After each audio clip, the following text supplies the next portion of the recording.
आदाब नाजरीन, मैं हूं आपके साथ मिसबा और आप देख रहे हैं तस्नीम टीवी।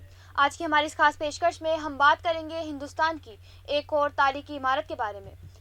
मुगल फन तामीर के बेहतरीन नमूनों में से एक दिल्ली की जामा मस्जिद अपनी खूबसूरती के लिए दुनिया की एक मशहूर मस्जिद है।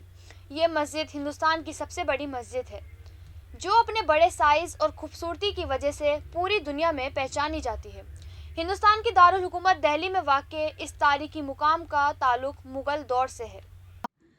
जामा मस्जिद हिंदुस्तान की सबसे बड़ी मस्जिद है। ये भारत में पुरानी दिल्ली में वाक़ है। ये हिंदुस्तान की मशहूर यादगार लाल किले के सामने वाक़ है। जामा मस्जिद 17वीं सदी में मुग़ल बादशाह शाहजहां ने दिल्ली में तामीर करवाई थी। इसे मस्जिद जहानुमा के नाम से भी जाना जाता है। कहा जाता है कि इस मस्जिद की तामीराती काम को मुकम्मल करने के लिए 5000 से ज़्यादा मज़दूरों ने 7 साल से ज़्यादा काम किया। संगमरमर का इस्तेमाल, चौड़ी सीढ़ियाँ और मेहराब वाले दाखिली रास्ते मशहूर जामा मस्जिद की खुसूसियात है।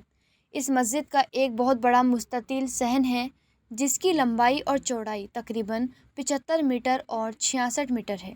इस मस्जिद में एक वक्त में तकरीबन 25,000 लोग बैठकर नमाज पढ़ सकते हैं।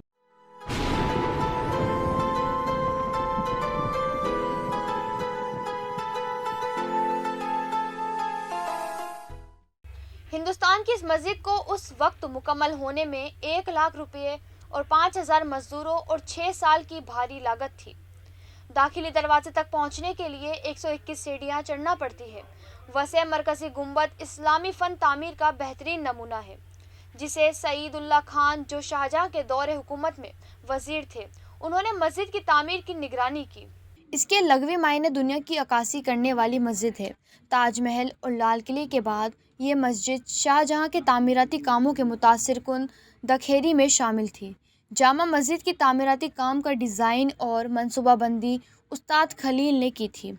मस्जिद का इफ्तिताह उज़्बेकिस्तान के एक इमाम सईद अब्दुल गफ़ूर शाह बुखारी ने किया जब मुग़ल शहंशाह शाहजहां ने अपनी बीवी की मौत के बाद अपनी सल्तनत का दारुल हुकूमत आगरा से दिल्ली मुंतकिल किया। मस्जिद के जुनूबी सिरे के करीब एक मदरसा 1857 की बगावत के दौरान तबाह हो गया था और मस्जिद को तबाह करने की नीयत से कब्ज़ा कर लिया, लेकिन बरतानवी हुकूमत की मुखालिफत की वजह से उन्हें पीछे हटना पड़ा। ये मस्जिद आगरा में वाक़ मोती मस्जिद से मिलती जुलती है।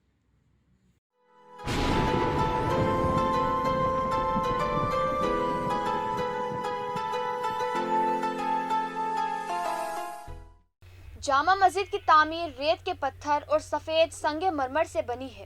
ये तामीराती इस्लामी आर्ट्स के साथ एक अजीमुल शान ढांचा है। हज़रत मोहम्मद सल्लल्लाहु अलैहि वसल्लम की सुर्ख दाढ़ी वाले बालों की तरह इनके जूतों और कदमों के निशानात के साथ अंदर एक हिरन पर कुरानी नुस्खा भी महफूज है। इसके मगरिब की तरफ मुसल्लत और मुतासिर कुन मस्जिद मुक़द्दस शहर मक्का की तरफ 5 किलोमीटर के फासले से दिखाई देती है। इमारतों को फूलों के डिज़ाइनों से सजाया गया है जिसमें दीवारों, गुंबदों, सतूनों और फर्शों के नीचे मेहराबों का शानदार इस्तेमाल किया गया है। 30 फीट ऊंचे सुर्ख रेतीले पत्थर के बरामद पर खड़ी जामा मस्जिद की बेच में एक बहुत बड़ा मेहराब है। छत में 3 सियाह और सफ़ेद संगमरमर के गुंबद है। वो 40 मीटर ऊंचे मीनारों के एक जोड़े से घिरे हुए हैं। हर टावर 130 कदमों की चौड़ाई है। जामा मस्जिद का मशरिकी दरवाज़ा 35 कदमों पर मुश्तमिल था और ये मुग़ल बादशाहों के दाखिली दरवाज़े के तौर पर काम करता था। 33 कदमों वाला जुनूबी दरवाज़ा आम लोगों के लिए खुला था। शुमाली और जुनूबी दरवाजे साइज़ में छोटे हैं। जामा मस्जिद के सहन में नहाने का तालाब है। इसके दरमियान में एक चश्मा है। मरकज़ी मस्जिद को 2 हॉलों में तकसीम किया है। मस्जिद के फ़र्श को सियाह पत्थर से खूबसूरती से सजाया गया है। यह मस्जिद खूबसूरती की एक मिसाल है। तो फिलहाल की हमारी इस खास पेशकश में बस इतना ही। मुझे दीजिए इजाज़त और देखते रहिए तस्नीम टीवी। अल्लाह हाफिज़।